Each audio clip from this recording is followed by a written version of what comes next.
po ang lahat.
Mula po sa mga aklat ng awit 9:1 and 2. Pupurihin kita, Yahweh, ng buong puso ko.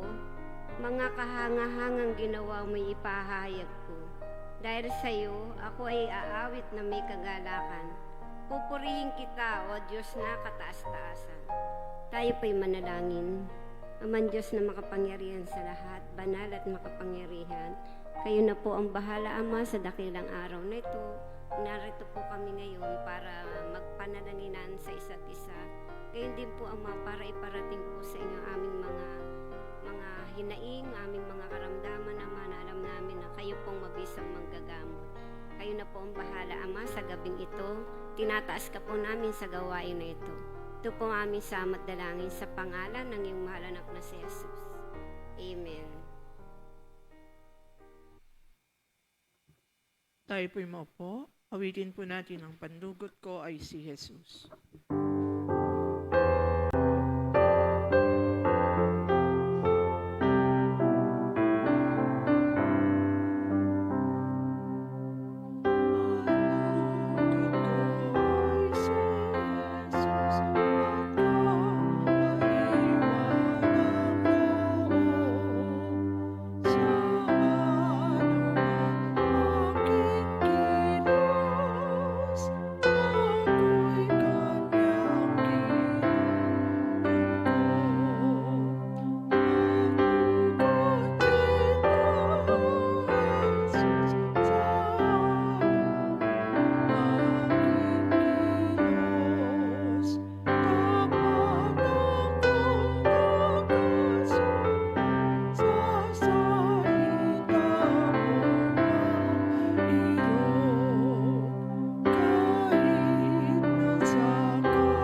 Ngayon naman po'y makakarinig po tayo ng isang pasalamat o testimony mula po sa ating kapatid, Annalisa Baraquiel.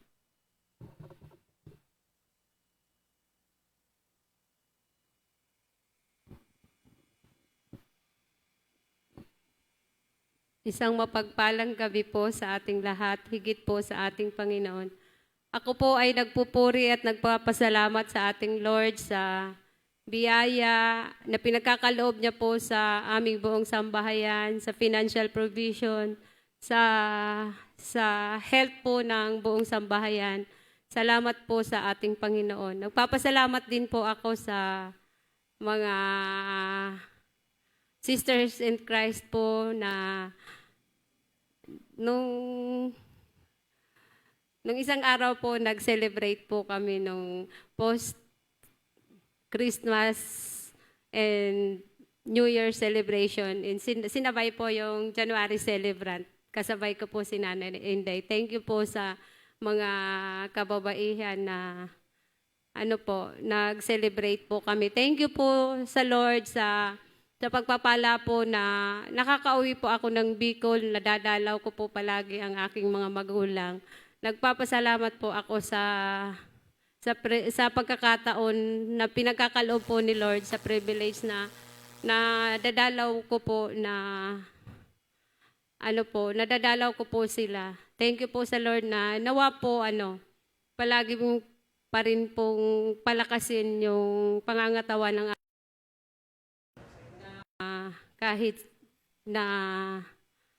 kahit po palagi na po yun lagi pong nagbabakasyon sa hospital. Pero thank you po sa kagalingan na pinagkakaloob ni Lord. Nagpapasalamat din po ako sa Lord kasi may isa po akong first cousin na yung pinagpapapray ko po na nadalaw ko po yun namin dati sa hospital. Hindi ko po, nahiya po akong mag-pray pero nung sunod pong uwi ko ng Bicol, nagpapasalamat po ako sa Lord kasi binigyan po ako ng kalakasan na and wisdom po na ipinag-pray ko po talaga na actual. Kasi minsan po nahihiya po ako pero thank you po sa Lord. Nawa po mas gamitin pa po ako kasi mas marami po ang mga kapamilya ko po sa Bicol na hindi po mananampalataya. And thank you po sa Lord. Ang lahat po ng papuri at pasasalamat ay tanging sa Lord po lang.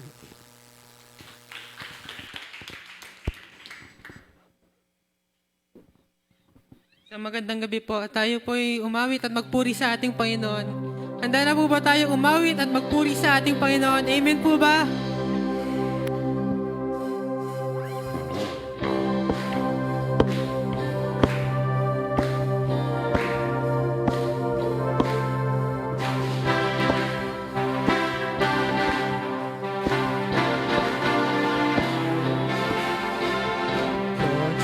Good and your mercy endureth forever.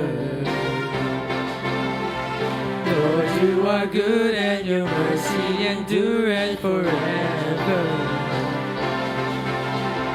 People from every nation and tongue, from generation to generation, we worship you.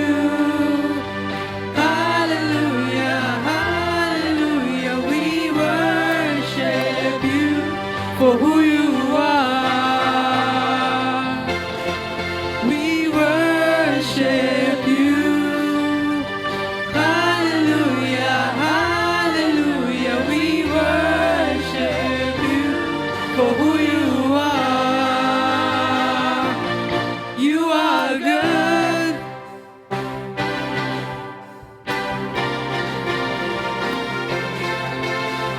Lord, you are good and your mercy endureth forever.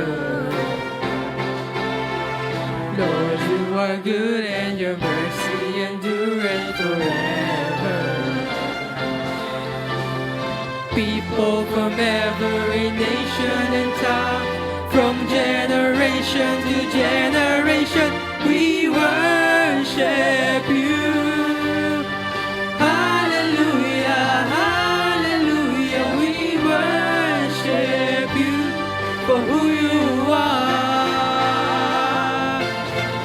We worship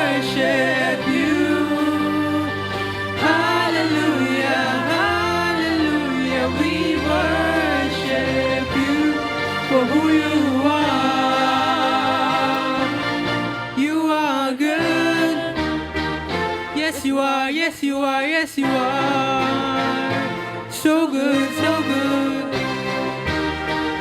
Yes, you are, yes, you are, yes, you are.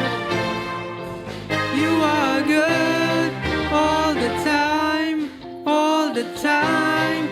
You are good, you are good all the time, and all the time. You are good, you are good all the time, all the time. You are good, you are good all the time, all the time. You are good. Lord, you are good and your mercy endureth forever. Lord, you are good and your mercy endureth forever. Lord, you are good and your mercy endureth forever. Lord, you are good and your mercy endureth forever. People from every nation and tongue, from generation to generation, we worship you. Hallelujah, hallelujah, we worship you for who you are. We worship you. Hallelujah, hallelujah, we worship you for who you are. For who you are. For who you are. You are good.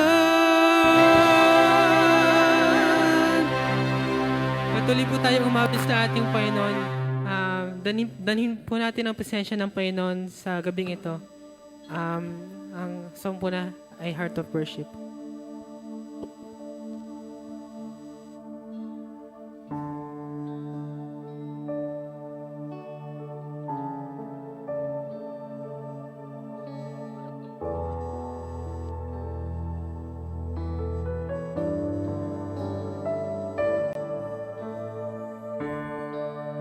When the music fades, all are stripped away, and I simply come,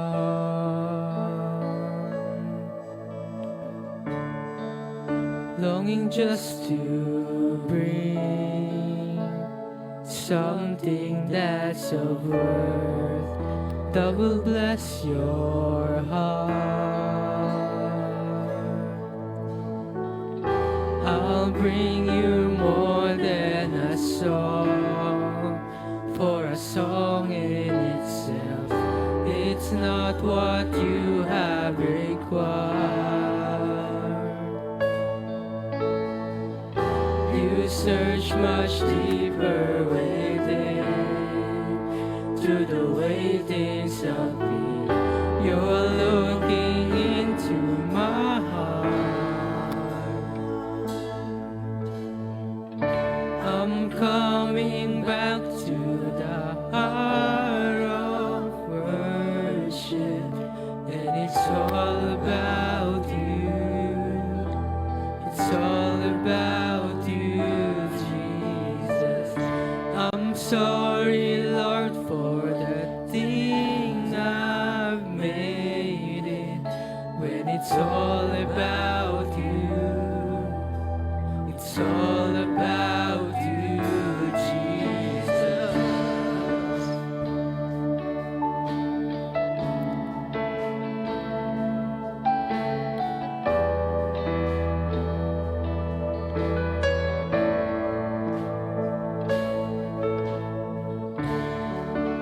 King of endless worth, no one could express how much you deserve.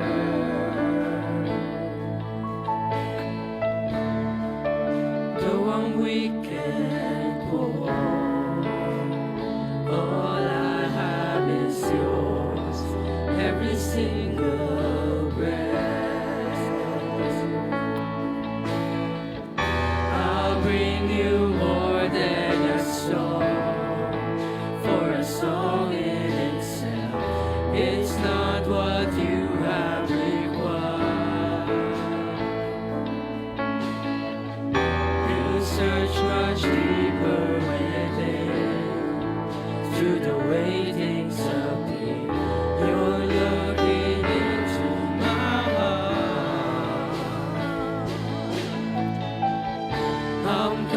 coming back to the heart of worship, and it's all about you. It's all about you, Jesus. I'm sorry, Lord, for the things I've made, when it's all about you. It's all about you, Jesus. I'm coming back to the heart of worship, and it's all about you. It's all about you, Jesus. I'm sorry, Lord, for the things I've made, and it's all about you. It's all about you, Jesus. It's all about you. It's all about you. It's all about you. It's all about you. It's all about you. It's all about you. I'll bring you more than a song. I'll bring you more than a song. It's all about you. I'll bring you more than a song. I'll bring you more than a song. It's all about you.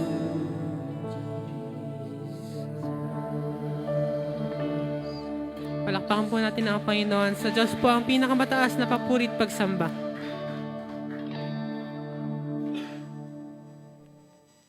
Ngayon naman po ay ang mensahe ng Panginoon na ihatid sa atin na ating TNT, kapatid June Kayabyab.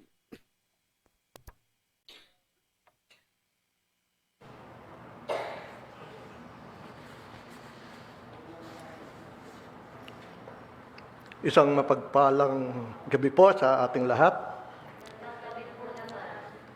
Kumusta na po tayo nung nakaraang taon? Alam po na marami tayong mga pinagdaan ng mga pagsubok, marami tayong mga pinagdaan ng problema ng taon na yun. So ngayon po, napakabilis po ng panahon. Nasa kalagitnaan po tayo ng January. Malapit na po ang susunod na buwan, malapit na po ang ating celebrate po natin yung pagdiriwang ng ating araw ng mga puso. So, sa gabi pong ito, ay patuloy po tayong, sa taong ito, ay patuloy po tayong, sama-sama po tayong pagpatuloy po natin ang ating paglilingkod sa Panginoon. Sa gabi po ito, ang ating pong pag-aaralan ay may tema o may pinamagkatan na pagpapatuloy sa paglilingkod. Tayo po ay sandaling tumayo at ating pong basahin ang ating pag-aaralan sa gabing ito na makikita po natin sa unang Korinto, Kabanatang 15, talatang 58 na ganito po ang sinasabi. Kaya nga, mga minamahal kong kapatid, magpakasipag kayo at magpakatatag. Huwag kayong matitinag at laging sumagana sa paggawa ng para sa Panginoon. Yamang nalalaman ninyong hindi masasayang ang inyong pagpapagal para sa Kanya. Tayo po makakaupo na.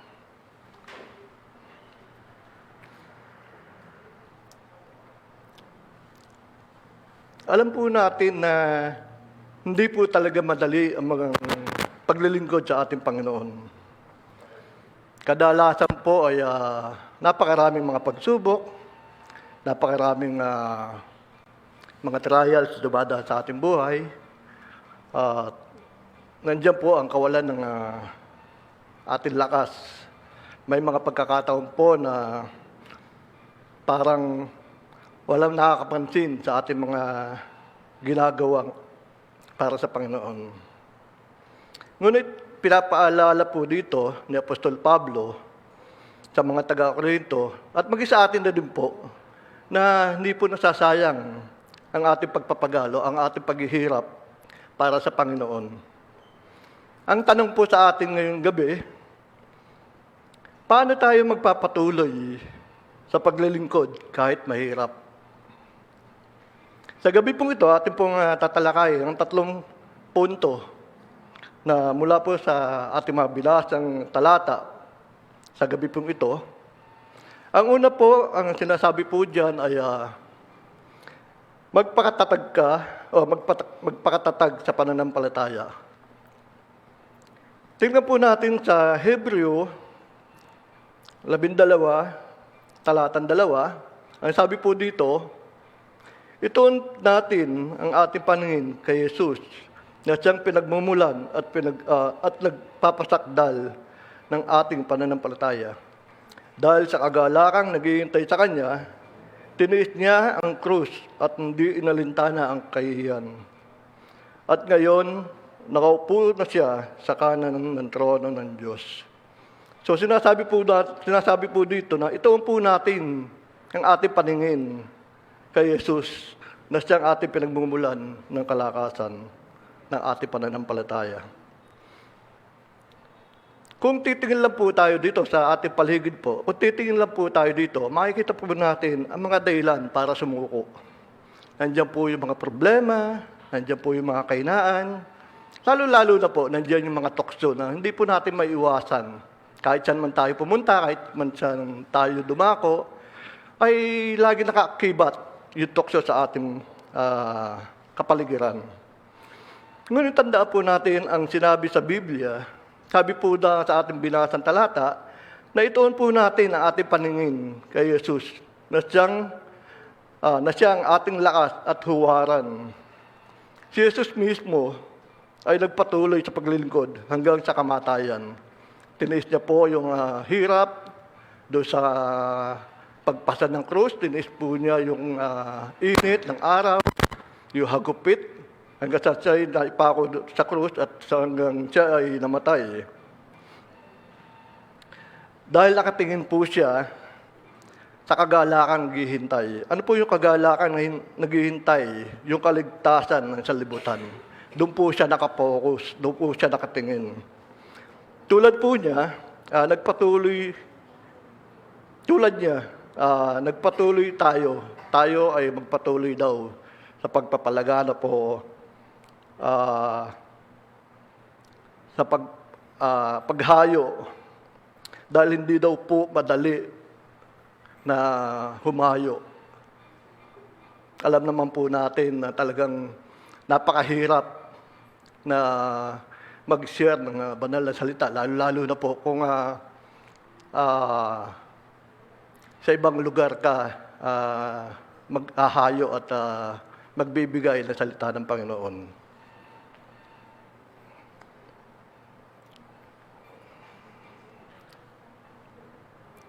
Halimbawa po, si Apostol Pablo po, tignan po natin si Apostol Pablo. Hindi po siya natinag sa napakaraming pagsubok na kanyang dinanas. Nandiyan po yung pag-uusig sa kanya. Nandiyan po yung pagkakakulong niya. Yung mga gutom at hirap ng kanyang mga dinanas ng mga panahon na yun na siya ay naglilingkod sa ating Panginoon. Ang kanyang pananampalataya ay nagpatatag sa kanya. Ang kanyang pananampalataya ang tunay na nagpatatag sa kanya sa kanyang pagpapatuloy na paghayo ng salita ng Diyos. Tayo po, tularan po natin si Pablo na maging matatag, na maging matibay ang pananalig at asahan po natin na ang Diyos, ang Panginoon, sumasa atin habang tayo mahayo at nagpapahayag ng mabuting balita sa ating mga kapaligiran. Ang pangalawa po ay, sabi po dito, ay magpakasipag sa gawain ng Panginoon. na makita po natin sa Roma 12:11 o 12:11, sabi dito, huwag kayong maging tamad sa inyong pagsisikap. Sa halip ay magpakasipag at buong pusong maglingkod sa Panginoon. Paalala din po ni Pablo na huwag tayong maging tamad. Oo, at alam po natin na pagka kadalasan sa atin, tinatamad tayo na humayo, natamad tayo magpahayag ng balita, ng magandang balita, lalo-lalo na po sa kung ito'y ating kailangan sa paglilingkod sa atin sa Panginoon, minsan talaga hindi naman karamihan, may mga ibang Kristiyano talaga na tinatamad sa paglilingkod sa Panginoon. Bagamat di natin alam kung ano ang kanilang mga dahilan, nandoon ang katamaran. Sabi nga po ni Pablo, huwag kayong maging tamad. Ang paglilingkod daw po ay nangangailangan ng pagsisikap at ng buong puso. So alam po naman natin na talagang pag tayo ay naglilingkod, ay taos puso tayong nagsisikap. Ang kasipagan dito ay hindi lamang sa paggawa ng maraming bagay, kundi sa paggawa ng tapat at may kasiglahan po para sa Panginoon. Kung tayo po ay, kung binibigay po natin ang ating buhay, kung tayo po ay naglilingkod sa Panginoon, ibigay po natin ng buong buhay, ng buong puso sa paggawa ng mabuti para po sa Panginoon. Ang isang Kristiyano daw po ay masigasig na nagpapakilala ng buhay na binago po ng Diyos. Kung tayo po ay binago po ng ating Panginoon, kung tayo po ay kanyang binago, tayo po ay magkakaroon ng pagmamalaki sa mga sinashare natin at binibigyan natin ng salita ng Panginoon. Sa gawa po, sabi po sa gawa 20:24, sabi po dito ngunit hindi ko itinuturing na mahalaga ang aking sarili. Hindi daw po niya tinuturing mahalaga ang kanyang sarili. At ang mahalaga sa akin ay matapos ko ang aking pagtakbo at ang ministeryo tinanggap ko mula sa Panginoong Jesus, ang magpatotoo na mabuting balita ng kagandahan loob ng ating Diyos. Para po kay Pablo, o kay Apostol Pablo, na mas mahalaga daw po ang matapos ang kanyang ministeryo kaysa sa kanyang sariling buhay. Ibig sabihin po, ang tunay na paglilingkod po ay may kasamang o may kaakibat na sakripisyo na sa kabila ng paghihirap ay ginampanan po niya ng kanyang buong tungkulin, ng kanyang buong puso, ang kanyang tungkulin na magpahayag ng mabuting balita. Ito po ang isang larawan na isang masipag at tapat na lingkod po ng ating Diyos. Kung tayo doon po ay maglilingkod sa ating Diyos, kung tayo din po daw ay magpapahayag ng salita ng Diyos, talagang isipin na po natin ang sakripisyo, ang oras, at panahon natin para sa paglilingkod sa Kanya. Ang pangatlo po ay, sabi po dito, magpatuloy dahil may gantimpala.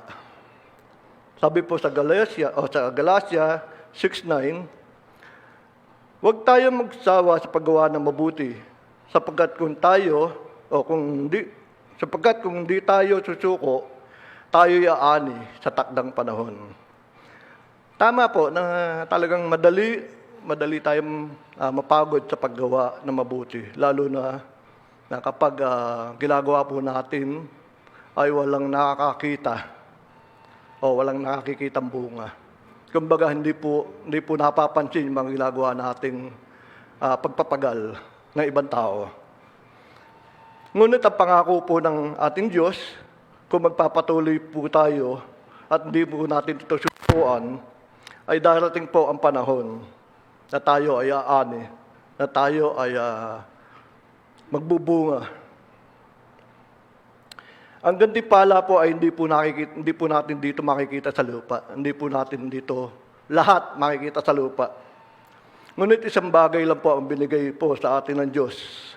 Isa lang po ang kanyang pinangako na sa tamang oras, sa tamang panahon, makikita po natin ang bunga ng ating pagpapagal dito sa lupa.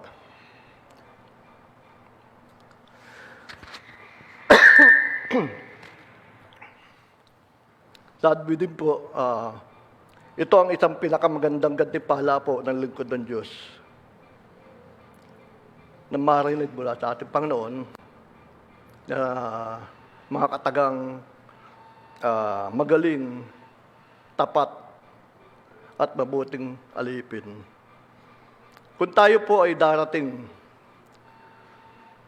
ang araw, kung darating po ang araw na tayo wala na po dito at tayo po ay kinuha po ng ating Panginoon, hindi po ba na napakagandang pakinggan na i-welcome po tayo ng ating Panginoon na sasabihan tayo magaling, tapat at mabuting alipin. Kung tayo lamang po dito sa lupa pagka tayo po ay nababati o wini-welcome, nagagalak na po tayo para tayong yung feeling natin parang napaka-importante po natin kasi wini-welcome po tayo. Ano pa kaya't pagka ang ating Panginoong Jesus ang nag-welcome sa atin sa taas at sabihan tayo mismo na magaling, tapat at mabuting alipin. Di po ba napakalaking kaganda o hindi mo ma-explain ang inyong nararamdaman pag sinabihan ka ng gano'n na ating Panginoon. Sabi din po, ang kasipagan po, ang katapatan at pagtitiis sa paglilingkod ay nagdadala sa atin ng kagalakan kasama ang Panginoon magpakailanman. Kaya nga po mga magulang at mga kapatid, tandaan po natin na hindi talaga madali ang paglilingkod ng Diyos. Ang paglilingkod sa Diyos. Alam mo naman po natin na lahat po ng manggagawa ng ating iglesia, ang mga misyonaryo, ang mga nagmimisyon, ang mga nagpapastor, talaga alam naman po natin na napakahirap ng kanilang ginagawa. Na magpatuloy o maglingkod sa Panginoon. Kaya nga po sa gabing ito, muli, yung tatlong bagay na ating binasa, ang ating pinag-aralan, tandaan po natin na magpakatatag po tayo sa pananampalataya sapagkat si Jesus ang ating lakas. Pangalawa, magpakasipag kayo o magpakasipag tayo sa gawain ng Panginoon sapagkat ito'y may kabuluhan. Hindi po ito walang kabuluhan na gaya ng iisip ng iba sa atin at ng di nakakilala sa ating Panginoon. At ang pangatlo po at ang huli ay magpatuloy tayo sapagkat may gantimpalang na inilaan sa atin ang ating Diyos. Kaya po, mga magulang at mga kapatid, huwag po tayo tumigil. Huwag po natin itigil ang ating paglilingkod sa ating Panginoon sapagkat hindi po nasasayang ang ating paglilingkod. Ang ating paglilingkod ay hindi nasasayang at may kagalakang naghihintay para sa atin. Alam naman po natin yan na sa kabilang buhay, lagi po natin itong maririnig, lagi po natin ito napapakinggan pag nagsesermon po tayo at may mga patay, lagi po natin napapakinggan ng sermon na ito na kapag tayo ay mga namatay, may panibagong buhay na naghihintay sa atin at may gantimpalang nakalaan para sa atin sa kabilang buhay. Tayo po'y lahat ay tumayo, tayo po'y manalangin.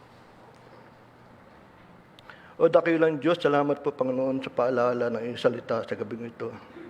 Palakasin niyo po Panginoon ang aming pag-iisip ang aming pananampalataya, Panginoon. Panginoon, palakasin po ang aming pag-iisip sa iyo, Panginoon. Ang aming paglilingkod, Panginoon, ay magpatuloy na tumatag, Panginoon. At bigyan niyo po kami ng masigasig na katapatan upang patuloy kami sa paglilingkod. Naway marinig po namin balang araw, pagdating ng panahon,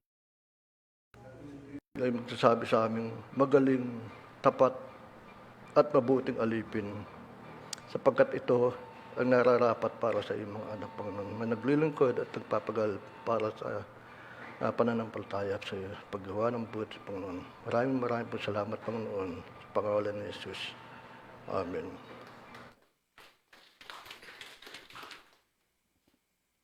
Purihin po ang kanyang mga salita. Ngayon naman po'y makakarinig tayo ng tanging awit mula sa ating kapatid Ella Sabit kasabay ng paghahandog.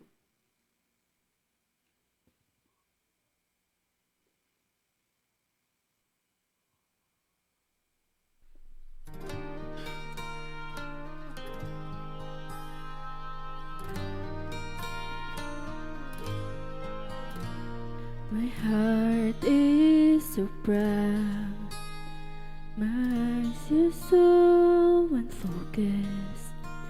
I see the things you do through me as great things I have done. And now you gently break me, then lovingly you take me and hold me as my Father, and mold me as my Maker. I ask you, how many times will you pick me up when I keep on letting you down?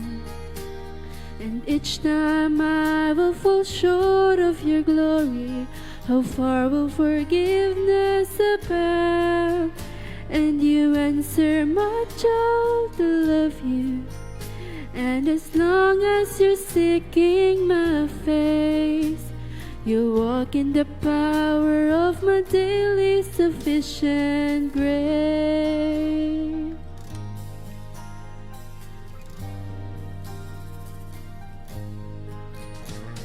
At times I may grow weak and feel a bit discouraged, knowing that someone somewhere could do a better job. For who am I to serve you? I know I don't deserve you, and that's the part that burns in my heart and keeps me hanging on. I ask you, how many times will you pick me up when I keep on letting you down? And each time I will fall short of your glory, how far will forgiveness abound? And you answer, my child, I love you.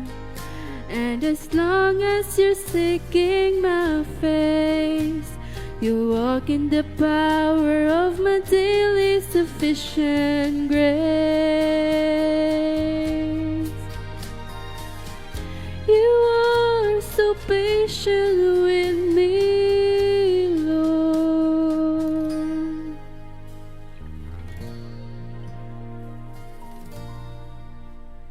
As I walk with you, I'm learning what your grace really means.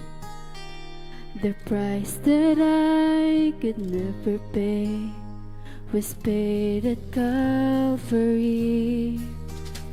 So instead of trying to repay you, I'm learning to simply obey you.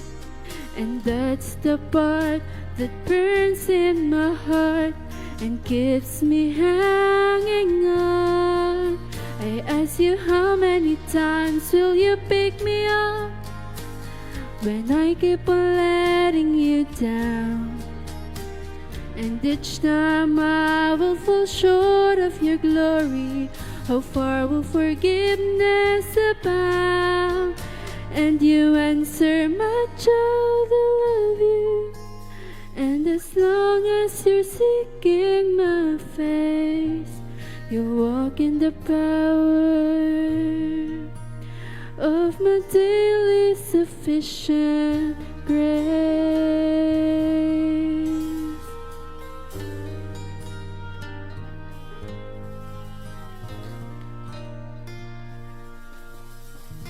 Tumayo po ang lahat.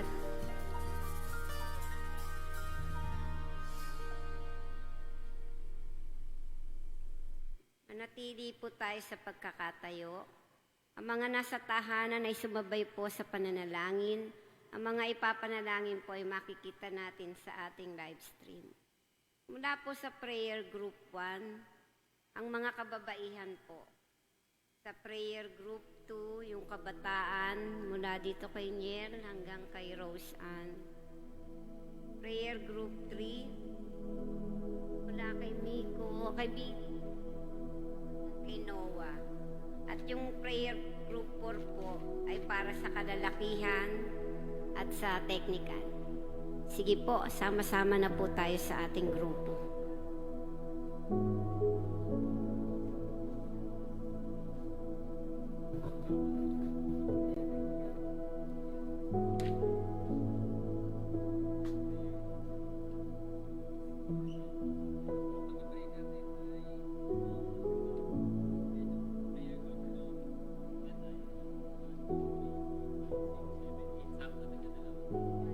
Una kayong dalawa ay manalangin natin ang mga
Tumayo po ang lahat para sa ating doksolohiya.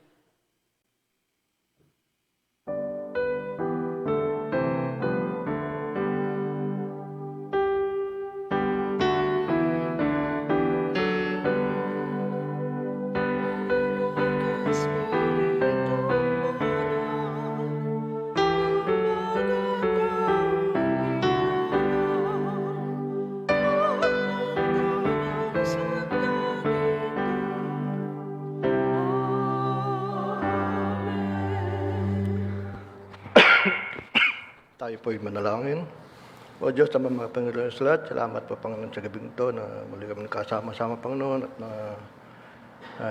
nakasama namin at nakabahagi Panginoon sa gabing ito Panginoon. Salamat po Panginoon sa inyong mensahe sa gabing ito na Panginoon ay patuloy niyo mo kami pagpalayon, patuloy niyo kami bigyan ng kalakasan Panginoon upang maging matatag Panginoon ang aming pananampalataya sa iyo Panginoon. Maraming po salamat Panginoon at patawarin mo kami Panginoon sa aming mga pagkukulang, sa aming mga hindi magandang nagawa para sa iyo, Panginoon. Salamat po, Panginoon, sa mga sandaling ito, Panginoon, ng inyong kapatawaran. Salamat, Panginoon, sa buhay at kalakasan na patuloy niyo pinagkakalab sa bawat sa aming, Panginoon. Dalahin po namin, Panginoon, na patuloy niyo kaming gabayan, patuloy niyo kaming proteksyon ng Panginoon sa lahat ng oras, Panginoon. Bigyan niyo po kami ng lakas ng loob, tibay at ng aming pananampalataya, Panginoon, sa iyo. At nawa sa buhay namin, Panginoon, to at magamit namin sa aming pang-araw-araw buhay, Panginoon. Maraming po salamat, Panginoon, sa pangalan ng Jesus. Amen. Sa Kanya na makapag-iingat sa inyo upang hindi kayo magkasala at makakapagharap sa inyo na walang kapintasan at may malaking kagalakan sa Kanyang kaluwalhatian. Sa isang Diyos na ating tagapagligtas, sa pamamagitan ni Jesucristo na Panginoon natin, sa Kanyang kaluwalhatian, kadakilaan, kapamalaan, at kapangyarihan mula pa noong una hanggang magpakailanman. Amen.